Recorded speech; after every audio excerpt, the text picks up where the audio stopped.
Most people today panic if their fridge goes out for even a few hours. But imagine surviving years, yes, years without one and still eating meat that tastes fine. Sounds like a recipe for food poisoning, right? Not if you asked Native Americans. Long before modern preservatives and vacuum-sealed packages, they were perfecting methods so effective that some still beat our fancy technology. And no, they didn't need a manual from Survival for Dummies.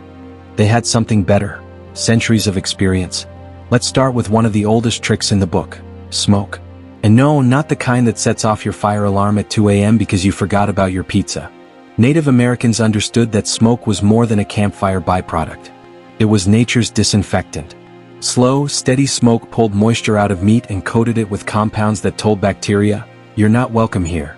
Archaeologists have found smoking huts designed so well that strips of bison could last for nearly 2 years. That's longer than most leftovers in a modern fridge, unless you count the mystery container shoved in the back that no one dares open. But here's the key: it wasn't about blasting meat with flames like a 4th of July grill session gone wrong. This was careful, patient smoking. Fires burned low and steady, filling the hut with smoke rather than searing heat. The result? Meat dried slowly, taking on both preservation and flavor. Different tribes preferred different woods: hickory, cedar, maple, each adding its own seasoning profile. Think of it as the original spice rack, except instead of fancy glass jars, you had a fire pit and a pile of wood. And then came jerky. Forget those overpriced gas station packets loaded with salt and strange ingredients that sound like science experiments. Native Americans made jerky simple: thin slices of meat laid out to dry under the sun or near smoke. Done right, it kept up to 80% of its nutrients. Imagine packing for a hunting trip with food that's light, portable, and doesn't need ice packs. It was the original protein bar, only cheaper and actually good for you. Big game like bison or elk were prime candidates for smoking, since no one could finish off that much meat before it spoiled. Smaller animals like rabbit or turkey? Perfect for jerky, already bite-sized, already portable. Hunters could sling a pouch over their shoulder and travel for days fueled by nothing but dried meat and determination. It was efficient, practical, and surprisingly tasty if you timed the drying just right. But preservation wasn't just about technique. It was about environment too. Windy days were prime drying time.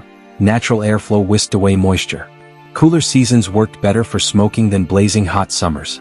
Some tribes even built raised platforms high in trees to keep drying meat safe from curious animals. Imagine climbing up to grab your dinner only to find a bear helping himself. Not exactly the dinner guest you invited. Here's the detail that blows modern minds. Some tribes had specialists dedicated solely to preserving meat. Think of it as a community's version of a master chef, except instead of Michelin stars, their skill was measured in how many families survived the winter. And when Europeans arrived, skeptical of native customs, even they had to admit, these preservation tricks worked. So much so that settlers borrowed the same methods. Funny how survival has a way of changing minds. Now, smoking and drying were only the beginning. The real crown jewel of Native American food science was something far more powerful. Forget your $6 protein bar wrapped in shiny foil. Native Americans were already making a survival food that could last decades. Decades. It was called pemmican, and it might just be the most underrated invention in North American history. The recipe was genius in its simplicity. Dried meat, pounded into a powder, mixed with melted fat and sometimes berries.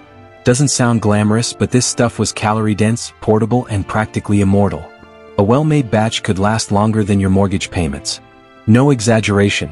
Tests on traditional recipes show it could still be nutritious 50 years later if stored properly. Try saying that about your freezer-burned steak. The brilliance was in the balance. Roughly half powdered meat, half fat. That ratio wasn't random. It created a natural seal, locking out air and moisture, the mortal enemies of stored food. Fat acted like glue and armor all at once, and when berries were added, you got vitamins and a hint of sweetness. It was survival food that actually tasted decent. Here's the kicker.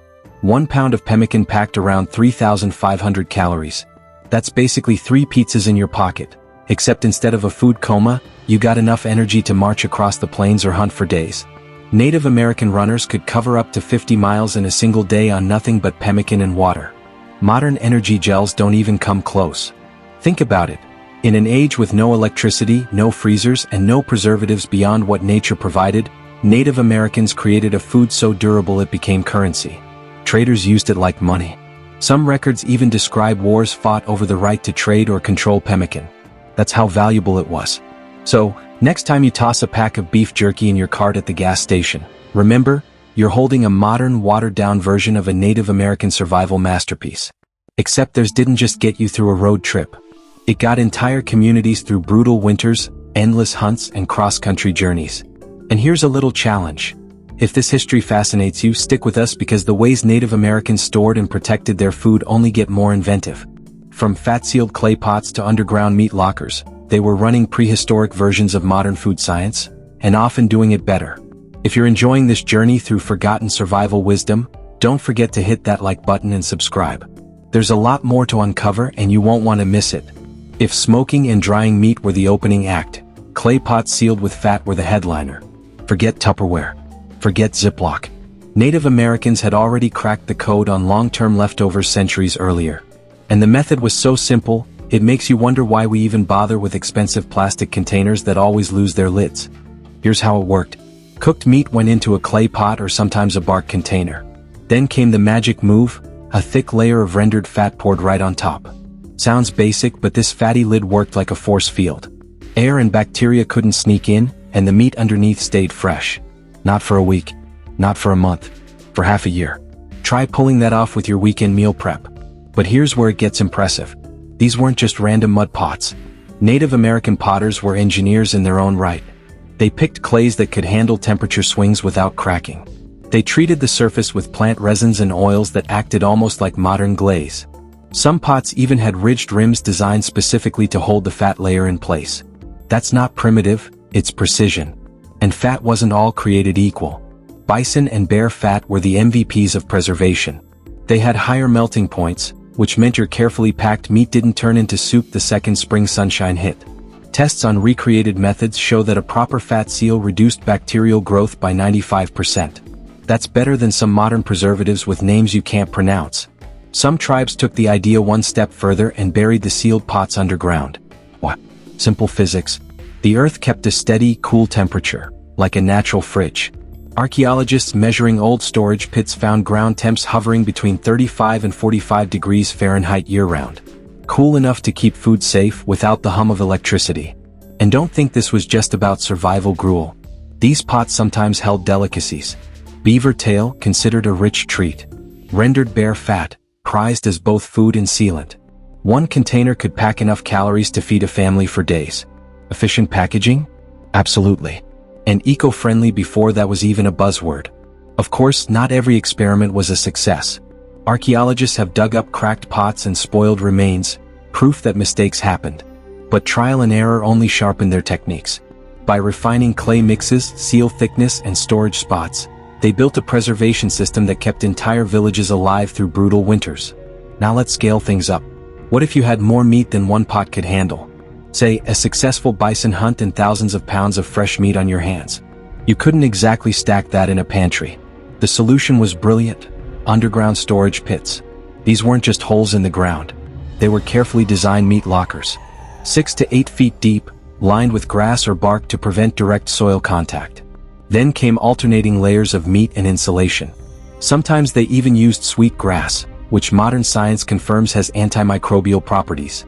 Imagine stumbling on that trick without a lab coat. In colder climates, these pits basically became freezers. The ground froze solid, locking in the meat like nature's cryogenic chamber. Some northern tribes even layered ice between cuts, inventing a chest freezer centuries early. When European explorers first found these caches, they were stunned to see perfectly preserved elk months after the hunt. And size? We're not talking picnic coolers here. Some pits held up to 2,000 pounds of meat, the equivalent of parking a small car underground, except this one was edible.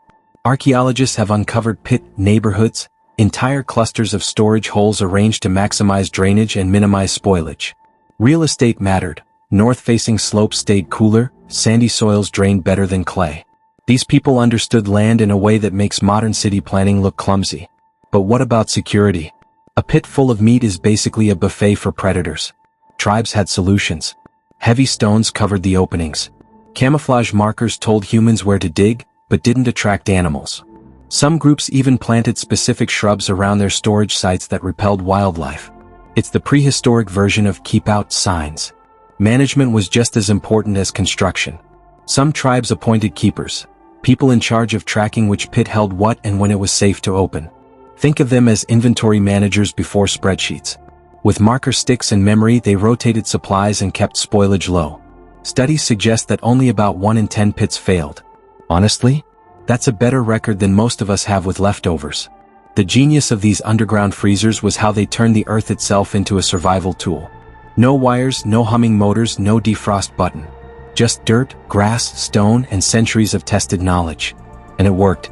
So while we pat ourselves on the back for having smart fridges that remind us when the milk's expired, remember this: Native Americans were already running large-scale, natural refrigeration systems that could outlast blizzards, feed entire communities, and survive raiding predators. All without electricity. If you're finding this as fascinating as I do, hit that like and tap subscribe. There's still more to come, and the next method might just challenge what you think of as real food. So far we've talked smoke, fat-sealed pots, and underground meat lockers. But Native American preservation genius didn't stop there. They took food science into places that would make even modern chefs raise an eyebrow. And in some cases, maybe wrinkle their nose. Let's start with fermentation. Yeah, I know, when most people hear fermented fish, they imagine a smell so strong it could clear a room. But before you judge, remember, cheese is just fermented milk, and you probably had some on your burger last week. Native Americans applied that same principle to fish, especially salmon in the Northwest. Here's how it worked. They dug special pits, lined them with leaves and grasses, then layered in the fish. The pits created just the right conditions for beneficial bacteria to go to work, lowering the pH and making the fish safe to eat for months. Too short and the food spoiled. Too long and, well, let's just say even the family dog wouldn't touch it. But when timed perfectly, the result was rich, nutrient-dense food that could carry a family through harsh winters. Archaeologists have found traces of these fermented caches that could feed 6 people for an entire season. That's more than meal prep, that's survival on expert mode. And the crazy part? Coastal tribes sometimes added seaweed. Not for flavor, but because it contained natural compounds that boosted preservation even more. Without knowing the chemistry, they engineered a system microbiologists today actually admire. Turns out nature's stinkiest trick was also one of its smartest. Now for the northern tribes, snow and ice weren't obstacles. They were tools. Forget tossing meat in a snowbank. That melts too fast. Instead they carved out ice houses. Imagine igloos built not for people but for food. Blocks of snow and insulating layers of grass kept inside temps below freezing for months. Modern tests show these ancient ice houses maintain steady temps around 28 degrees Fahrenheit. That's actually more consistent than some cheap modern freezers. But the innovation didn't stop at storage. They figured out how to make frozen food edible right away. Using bone or stone tools, skilled hands shaved frozen fish and meat into slices thin as paper. Some were only a 1/16 of an inch thick. That's sushi-grade precision with no steel knives in sight. Families could eat these slices raw, still frozen, almost like prehistoric sashimi. And yes, some tribes even turned it into a friendly competition. Who could slice the thinnest? Archaeologists have found ceremonial tools decorated just for these events. Let's not forget the community aspect. Preserving food wasn't just about science, it was about survival culture. Whole villages depended on these methods. Kids learned the rules early. Don't sit food directly on the ground, rotate supplies, check seals, manage fire and ice with care. Breaking those rules wasn't just careless, it could mean hunger, even death. What's fascinating is how these methods weren't only about storing calories. They built resilience. 1 pound of pemmican could fuel a hunter for days. A properly sealed clay pot could feed a family during drought. A well-timed fermentation pit could carry a coastal tribe through storm seasons. Every method was a safety net, layered on top of the others. Think about it, today we panic when a storm knocks out power for 24 hours. Meanwhile, Native Americans had no electricity, no refrigerators, no plastic wrap. And yet, they built food systems that could last for months, sometimes decades. All using earth, fire, fat, and patience. And here's the big takeaway. These weren't just clever tricks. They were strategies refined over centuries. Knowledge passed down like treasure, each generation adding its own improvements. It's easy to call them primitive, but the truth is they were running experiments in food science long before we had laboratories. And many of their ideas? They're still better than ours. So the next time you pull a frozen pizza from your freezer or toss expired chicken in the trash, remember, Native Americans would have looked at that waste and shaken their heads. They didn't just preserve food. They mastered survival. And in doing so, They left behind lessons that modern science is only now beginning to fully appreciate. If this story gave you a new respect for survival food, do me a favor, hit like and tap subscribe. More forgotten knowledge is waiting, and trust me, you won't want to miss what's next.